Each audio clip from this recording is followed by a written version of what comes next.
Allah ya Allah, Allah ya Allah. Kita tahu bahwa Al-Quranul Karim adalah merupakan kitab suci terakhir yang Allah turunkan, dan itu kitab suci yang Allah jaga. Kitab suci yang Allah jaga. Ada kisah yang luar biasa. Ini di zaman Khalifah Al-Ma'mun.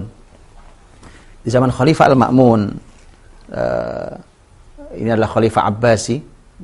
Ini adalah anaknya Harun Ar-Rasyid rahimahullah ta'ala. Dan di masa Al-Ma'mun itu kebesaran ilmu Islam mencapai puncaknya, ya, dengan keberadaan Baitul Hikmah itu. Nah, ini Masya Allah, guru khair menghidupkan Baitul Hikmah, karena di Indonesia dikasih nama Nusantara itu. Ya, jadi Baitul Hikmah Nusantara, Masya Allah. Jadi Al-Ma'mun itu kagum dengan seseorang. Jadi ada orang di zaman Al-Ma'mun itu tulisannya bagus sekali. Tulisan tangan itu bagus sekali. Kan zaman dulu tulisan tangan itu ada harganya, karena dulu kan ditulis tangan gitu ya. Bagus sekali, sampai Al-Ma'mun jatuh cinta dengan keindahan tulisan itu. Kemudian dia bilang, coba itu orang diangkat jadi pejabat di istana kita gitu ya, karena penting kita banyak tulisan-tulisan, harus bagus tulisannya. Begitu diangkat, Al-Ma'mun menawarkan Islam, karena orang ini bukan muslim ya, ditawarkan masuk Islam lah gitu ya. Jadi khalifah dulu, para pemimpin itu teman-teman, Masya Allah, bukan hanya Al-Ma'mun loh, para khalifah itu ketika dia mengangkat seorang petinggi dan dia bukan muslim, ya kan, itu bukan cuma dikasih pekerjaan, tapi juga coba untuk diantarkan hidayah ke dia. Kita kok nggak gitu ya hari ini ya. Jadi kita hari ini mimpin ya kan, memimpin apa, kemudian kita punya anak buah macam-macam, kita angkat dia. Bukan aib kok, dialog ilmiah kok. Enggak ada paksaan. Kalau paksaan itu saya todong pistol, Anda masuk Islam, nah itu baru paksaan. Atau pisau taruh di sini ya baru paksaan. Ini enggak, kita dialog. Tanggung jawab seorang pemimpin. Jadi siapapun kita nih, mudah-mudahan mendengar, siapapun kita pemimpin, kita tanggung jawab loh. Antarkan itu. Abu Ja'far Al-Mansur itu juga pemimpin besar di dinasti Bani Abbasiyah. Abu Ja'far Al-Mansur itu punya salah satu staf ahlinya di dunia kedokteran, yang jadi dokter istana, itu juga non-muslim. Ya kan? Ditawarkan Islam, masuk Islam lah, ya, masuk Islam lah, ya kan? Islam tuh gini. Bahwa kemudian ujungnya nggak mau juga itu. Ya nggak apa-apa ya kan? Tugas kita hanya menyampaikan, nggak mau juga dia masuk Islam. Sama, Al-Ma'mun ketika menawarkan orang itu, masuk Islam lah kamu, dia nggak mau. Begitu tidak mau, ternyata orang itu milih pergi, kurang lebih setahun berlalu, kembali lagi itu orang ke istana, bertemu dengan Al-Ma'mun. Al-Ma'mun masih ingat orang ini. Bukannya kamu yang tahun lalu saya kenal, kamu kan tahun lalu yang tulisan kamu bagus itu. Dia bilang iya. Yang menarik adalah ternyata orang ini sudah masuk Islam. Lihat ya teman-teman, ini kisahnya luar biasa. Orang ini sudah masuk Islam. Al-Ma'mun heran. Waktu kemarin setahun lalu saya tawarkan kamu masuk Islam, kamu tidak mau. Lah kok sekarang datang ternyata sudah masuk Islam. Gimana cerita kamu, bagaimana ceritanya? Lihat ya, subhanallah, lihat. Khalifah, orang tinggi, punya kekuasaan, tidak mampu menghadirkan hidayah di hati orang itu. Tapi kisah ini mengantarkan hidayah pada dia. Kemudian dia bercerita, wahai Khalifah, begini ceritanya. Khalifah kan tahu, saya ini Allah berikan anugerah punya tulisan sangat indah. Kata Khalifah, iya. Nah, saya ini menulis apa saja, saya tulis Taurat. Saya tulis Taurat, indah sekali tulisan Taurat itu. Kemudian saya berikan, saya jual itu kepada ulamanya, ya, ahli ilmunya Taurat, kemudian dibeli. Padahal ini nakal orang ini. Padahal itu saya ubah-ubah ayatnya. Saya tambahi, saya kurangi, nakal orang ini. Saya tambahi, saya kurangi, tapi saya jual ke ilmuwan mereka, dibeli. Saya tulis Injil. Dan saya juga nakal di situ. Saya tambahi, saya kurangi. Saya selesai, tulisan bagus, saya jual ke ilmuwan Nasrani, dibeli juga. Kemudian saya tulis Quran. Saya tambahi, saya kurangi, sama dengan Taurat Injil. Saya tambahi, saya kurangi. Selesai, bagus tulisan saya jual ke ilmuwan Islam.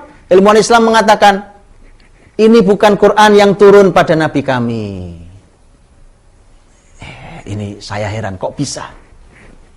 Kok bisa itu? Maka ada ulama di Majelis Al-Ma'mun, ada ulama.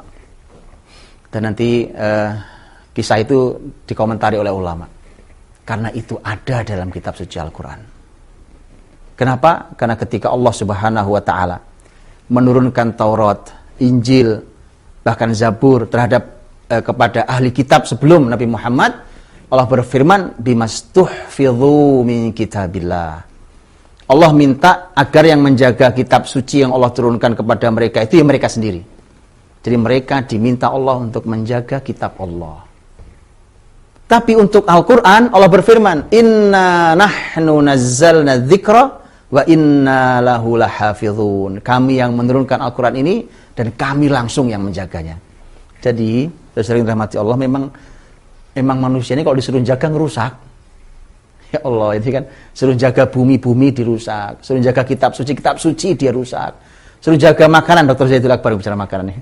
Disuruh jaga makanan, dok. Udah baik-baik ini buah bagus, dirusak pula tuh buah. Jadi manusia ini kalau disuruh menjaga rusak. Karenanya Allah ketika menurunkan kitab suci terakhir, kata Allah, kami yang turunkan, kami juga yang jaga. Nggak bisa, manusia disuruh menjaga ngerusak. Maka lihat, ketika si orang yang tulisannya bagus itu ingin, dia dan bukan ingin, bahkan sudah mengubah Al-Quran, ketahuan.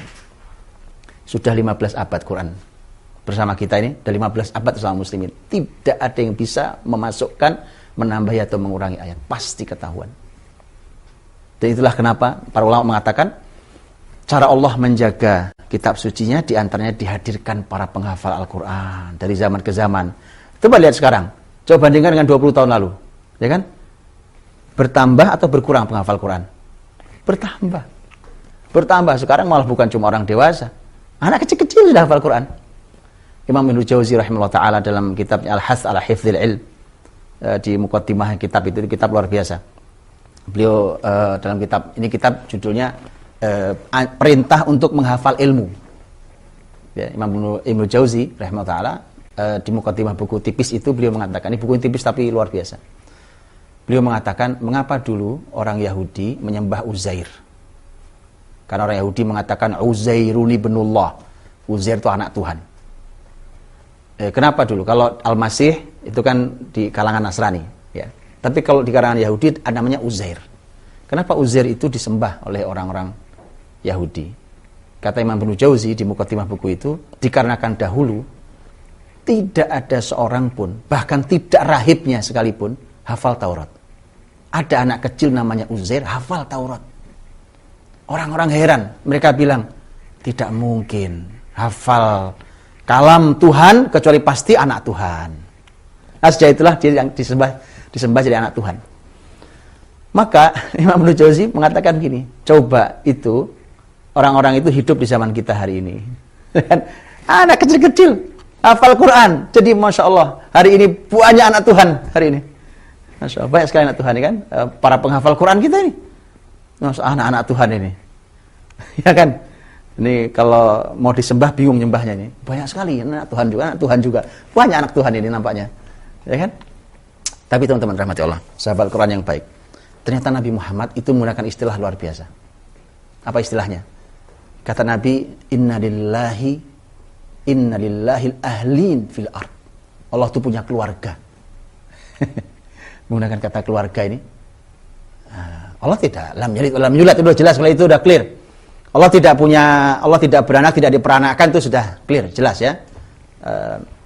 Allah tidak punya anak, tidak punya istri, Allah jelas. Oke. Kemudian Nabi Muhammad menggunakan istilah bagus sekali, menggunakan istilah keluarga Allah. Di bumi ini ada keluarganya Allah. Sahabat ya Rasulullah, bagaimana keluarga Allah di bumi? Ya. Kata Nabi SAW, ahlul Quran, ahlullahi wa khassatuh. Ahli Quran itu, para penghafal Quran yang akrab, dekat, mengamalkan Quran itu adalah ahlullah, keluarganya Allah. Wa khassatuh, dan orang dekatnya Allah, orang khususnya Allah Subhanahu wa ta'ala. Nah, jadi itu Masya Allah. Jadi kalau hari ini generasi muda kita nih, anak-anak kita, Masya Allah, mereka menghafal Quran, lanjutkan, itu baru langkah awal. Ya kan, untuk mereka bersama Quran, hidup bersama Quran, mereka mengamalkan Quran. Maka lihat ya, kalau kita punya anak yang seperti itu artinya kita sedang menjaga keluarganya Allah tuh. Dan kalau itu keluarga Allah, orang khususnya Allah, mana ada orang khusus Allah kemudian disia-siakan Allah? Ada? Tidak ada. Ada begitu, keluarga Allah, kemudian orang khususnya Allah, dan kemudian dia punya masalah tidak Allah kasih solusi? Ada? Gak mungkin. Kita ini yang biasa-biasa aja kalau minta dikasih Allah kok, ya kan? Apalagi orang khususnya Allah. Kalau ada petinggi negeri kemudian dia ini orang khususnya Pak pejabat itu, itu kan dia keluar masuk itu tanpa izin, ya kan? Ya nggak ada, lewat satpam penjaga, ya kan? Kalau perlu pas pampres, orang khusus Pak, orang khusus masuk aja. Ya, pintu dilarang masuk, dia masuk. Gitu. Orang khususnya Allah, kayak apa itu hebatnya. Ya, maka ini luar biasanya bagaimana Allah SWT menghadirkan di setiap zaman, gak pernah sepi. Apalagi di zaman kita hari ini. Zaman anggap 20-30 tahun lalu yang Al-Quran Karim itu belum menjadi kebiasaan di masyarakat kita. Itu ternyata selalu ada orang-orang yang Allah siapkan di setiap zaman para penghafal Quran. Tidak ada yang meleset bahkan walau satu huruf, bukan satu kata. Satu huruf gak ada yang meleset. Jadi kalau ada alif hilang, ulama tahu. Huruf alif nih hilang, ulama tahu. Ini ada yang hilang nih. Coba salah tulis ulang ini. Ulama tahu itu. Para penghafal Quran tahu. Ya, kalau di kita di Indonesia menghafal Quran memang hanya menghafal begini. Tapi di beberapa negara itu menghafal Quran sampai rosemnya, sampai tulisannya. Sampai tulisannya. Jadi kalau Quran ada kata Allah itu kan ada hamzah, nun, lam alif. Tapi ada yang hamzah, lam alif saja, nunnya nggak ada. Sama-sama Allah bacanya. Anla bacanya Allah. Atau Allah, hamzah, lam alif dikasih tasydid di atasnya. Allah. Jadi ada Allah itu ada yang ada nunnya, ada yang tidak ada nunnya. Itu orang-orang yang menghafal berikut tulisannya, berikut rosemnya, dia tahu di ayat mana Allah yang ada nunnya dan Allah yang tidak ada nunnya. Jadi hilang satu huruf ketahuan. Secara Quran itu. Inna nahnu nazzalna dzikra wa inna lahu lahafizun.